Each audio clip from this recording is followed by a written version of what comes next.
They call him Seatin, the man of legends. Hello you handsome bunch, and welcome to the Cleric DPS Inquisitor guide for Rift 3.0 Nightmare Tide. In this video I'm going to be teaching you all about Inquisitors, how they work, how to be a good player, and all that fun stuff. So yeah, we're currently in my dimension, is Bifu's Demise, which is like the most badass place to make video guides in the world. I got my single target dummy here, AoE one's over there, looks pretty damn badass, but anyway, on with the video guide. So first we're going to talk about the spec. Now this is the spec that I like to use, and it's definitely one of the highest ranking specs up there. There is a bit of a debate in regards to the point allocation, but I'll just talk you through that. So it's 61 Inquisitor. Of course it is. Pretty much any decent Inquisitor spec nowadays will incorporate the 61. It's so damn essential that you have spiritual scrutiny, because that just makes the spec absolutely amazing. Because it, reduces your global cooldowns by 0.5 seconds and allows you to cast Bolt of Judgment instantly. So 10 out of 10 there. It is awesome. So you need to have 61 Inquisitor, and then I put 10 points in Shaman for the extra 10% spell power, and 5 out of 5 in Vicious Streak for the critical hit chance. Now I believe this is the best point allocation in Shaman, but some people say that shifting 2 from Vicious Streak into Singled Out might be a bit better, but personally this works well for me. It would be a very minimal DPS thrown about, but as it stands at the moment, crit chance on its base is quite low, so I prefer the additional crit, and that's just my personal opinion on things. But then you have 5 Defiler, and you just want to put like it increased in 10 Wisdom, and then you also get Rage Blight out of Defiler, and also Blighted Greed, which are pretty essential. You want to put Rage Blight up, and then apply Blighted Greed to the tank, so you get an additional 5% damage increase. For people that maybe don't have the Storm Legion Souls and don't have Defiler, a kind of other good option, I would say the best option, literally, this is going to sound a bit weird, but Sentinel is probably the best option. This is because of the additional spell power, the 10% spell power you can get from Watchful Gaze, combined with Planar Study and Dauntless Courage. That is a lot of multiplication on your spell power.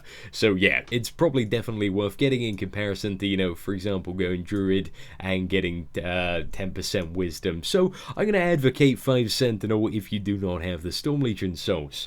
In terms of masteries, now it's a bit debatable. Most of them are fairly straightforward, but this is what I like to run with. I like to run with Soul Collector because I also occasionally use the spec for PvP. This basically means like upon death I get healed a bit, which in a raid encounter isn't too much, but it also means if my dots are cleansed, then it's going to deal instant additional damage to the enemy, which is especially helpful in PvP. For maybe PvE raid fights, you might want to go with Avenging Shield, where there's not going to be any cleanses, because that will give you a bit of a 3% absorption shield every 6 seconds, which can, help with really AoE intensive fights, making sure you're staying alive and whatnot. But yeah, that's pretty damn straightforward. Level 62, you have Benevolent Presence, and this is kind of I would say a must. This basically means it removes the stacking restrictions from your Inquisitor armor, so you can have all 3 armor up at once, which basically gives you a 5% additional crit chance and a bit more survivability from Armor of Treachery. So that's pretty damn cool. But the downside to that is you cannot cast Shroud of Agony. Luckily, there are very rare scenarios when you're actually in melee, and Shroud of Agony will be like a DPS gain, but to be honest, 5% crit wins over Shroud of Agony in my opinion. It's just absolutely trumps it. So yeah, Benevolent Presence is a bit of a must on the level 62 mastery. When you come to the level 63 mastery, it is Faith's Freedom all of the way, without a doubt. This means that basically the main thing from this one is Sanction Heretic now applies Vex. Sanction Heretic is one of your core dots, and so is Vex, and you want to have it up all the time, and this basically removes a button from your single target rotation. It means that instead of that, casting a Vex, you can cast like another bolt of something. So that is really good, and you definitely want that. Level 64, again, it is a bit debatable between Sinister Revolve and Diversify. Personally, I think Sinister Revolve kind of results in the highest DPS game, because a lot of your damage is based off kind of the dots. But it is arguable that on longer fights, Diversify may kind of net a slightly bigger damage increase overall, but personally, you know, for the short bursty fights that we're dealing with in experts, Sinister Revolve is my jam. You know, that's what I'm using at the moment.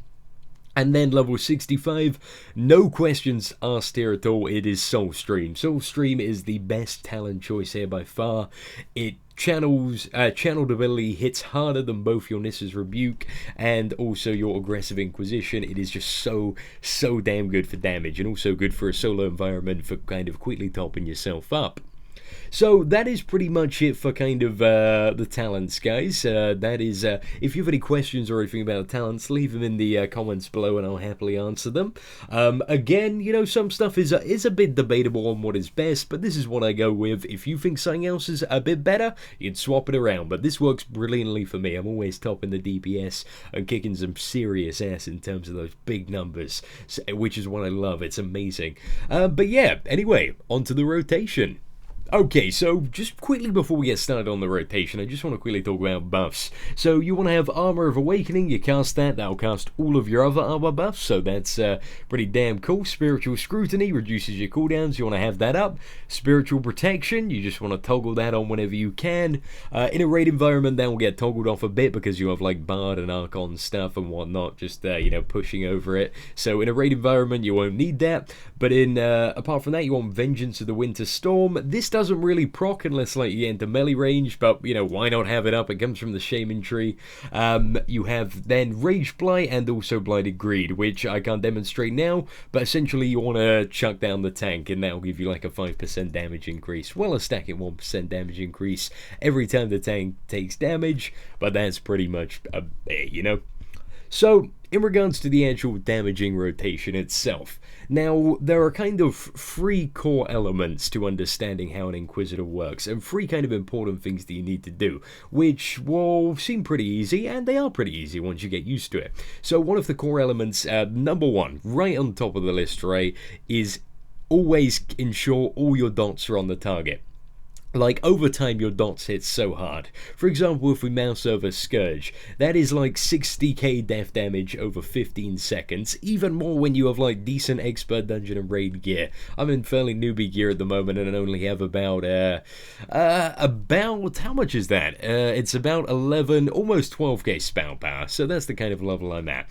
And that just hits so damn hard, like literally 1 global cooldown, boom. And then you have Sanctioned Heretic, which also applies Vex, and over the course of those global cooldowns, they are going to hit pretty much equally as hard as a Scourge would hit. So what I like to do with the rotation, I usually like to start off with a Scourge and Sanctioned Heretic, which will apply on my dots. I basically, every 15 seconds, want to do that combo again, because it's going to ensure, you know, my dots are kept up, blah blah blah, my DPS is going up and up and up. But dots are a very important part, and it is very essential that you try to maintain them at all times. But what you never want to do is you never want to clip the dots. So say for example, like if Sanctioned Heretic has like, I don't know, about 5 seconds left and I refresh it, I don't want to do that. I want to wait for it to fall off before I put it back on again. No clipping dots, wait for them to fall off and then put them back on again. So that's what you need to understand. But apart from that, it really is kind of keep all your dots up, and that's the number 1 priority of Inquisitor. The second priority is you have 3 kind of channeled abilities that you'll want to use fairly off cooldown. So you have Soulstream, you have Nissa's Rebuke, and you have Aggressive Inquisition. All of these hit very hard, and you do want to use them ideally off cooldown whenever you can. You can move while you're casting Soulstream, you cannot move while you're casting Nissa's or Aggressive Inquisition. So that's kind of important to bear in mind as well. Also, another thing you'll notice is like whenever you cast basically a bolt of any of your bolts, so Bolt of Judgment or Bolt of Retribution, Soulstream or Nissa's Rebuke, what's going to happen is you're going to get a stack of Life and Death Concord. Once you get 4 of those stacks, you're going to get an instacast Bolt of Depravity. You see it pops up there, it's a little, and then you can fire that off just instantly without any mana cost, and it is just a very hard-hitting ability. Does some nice damage over time. So basically, outside of keeping up your dots and using channeled abilities off cooldown, what you're going to want to do is you're going to want to continuously fire off bolts. So you just want to build up to those 4 stacks, use the Bolt of Depravity, and then kind of, you know, keep doing that in your standard rotation. So that is the very kind of simple Inquisitor there, right? So, you know, you keep up your dots, use your channeled abilities off cooldown, and just spam the bolts, you know, count up to 4, and then use your Bolt of Depravity. Also, every time you use your Bolt of Depravity, right, you're going to get 2 stacks of Echoing Concord. Now, this reduces the cast time of your Bolt of Retribution by 0.5 seconds. Now, if you have stacks of Echoing Concord, you'll want to use Bolt of Retribution. If you do not have stacks of Echoing Concord, you want to use Bolt of Judgment. It really is as simple as that in comparison to your bolts, because Bolt of Retribution has a 1.5 second cast time, which means that you're losing out on a bit of DPS via the global cooldown. So usually kind of like the standard rotation is like, you know, 2 bolts of Retribution, Bolt of Depravity, 2 bolts of Retribution, 2 bolts of Judgment, Bolt of Depravity. So it kind of goes fairly simply like that. So 2 bolts of Retribution, 2 bolts of Judgment, you know, keep the dots up, blah de blah. Also, Sanctioned Heretic does apply a stack of Life and Death Concord. Yeah, so that's not kind of too difficult to understand. So now what I'm going to do is I'm going to throw kind of all of that together, also with a cooldown called Radical Coalescence, to kind of show you how a goodish Inquisitor would perform the rotation, bearing everything in mind so far. So keeping up your dots, you know, using the channeled abilities off cooldown, and also building the stacks of Life and Death Concord. Knowing me, my performance live, I'm probably going to fuck this up a bit and do it a bit unoptimally, but hopefully you guys can get a general gist of, you know, how the rotation works, etc. So, yeah, we're going to do that right now. Let's put the dots up then and get going. So what I'm going to do is I got an instacast Bolt of Depravity. I'm going to go straight into the Nissa's Rebuke, and casting a Nissa's will give me an instacast Bolt of Depravity. I'll use Aggressive Inquisition, then fire off that Bolt of Depravity I got previously, and then I'll use Soul Stream, apply the dots back up again, reset the cooldowns of the 2 channeled abilities, so Nissa's and Aggressive, using Radical Coalescence, and boom. That's kind of the standard bursty rotation. Apart from that, I'm literally spamming Bolt of Retribution for this, because literally I've got so many stacks from firing off all the instacast Bolt of Depravities and not really kind of using those procs when I was channeling the Nissas. I know this may be a bit complicated to kind of, you know, see it all come together like this, but yeah, literally just give it a bit of practice, guys, and it will eventually work out. As long as you remember kind of the free call things, then literally you're gonna have a really good time and be skyrocketing in terms of that Cleric DPS in absolutely no time at all. You know, it does take a bit of practice, I'm not gonna lie. It's not the easiest thing in the world to do, but once you get there, you're gonna be like so damn happy and grateful. You see, at the moment, you know, with quite a few cock-ups and doing a live commentary, I'm doing almost 40k DPS. You know, I could be doing a bit better than this, but yeah, that's pretty much it for the single target DPS rotation. Now, in regards to AoE, it is very simple. You have 2 abilities, Soul Drain and also Circle of Oblivion.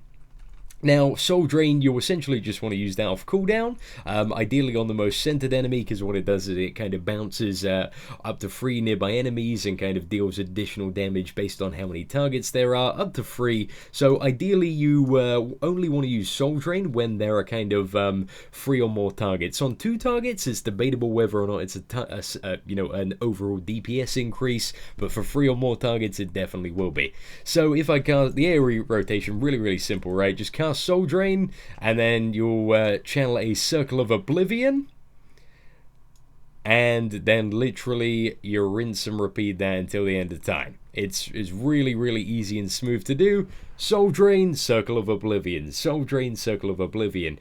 If, like, you'll notice one target is maybe needs a bit more DPS focus or a bit more attention, what you can do, let's say the target in the middle, right, needs a bit more DPS focus and attention. I could interrupt that and just apply dots to that before my next Soul Drain, and then we go again, blah blah, maybe firing off a few bolts and channeled abilities whenever I want to add more DPS to that target.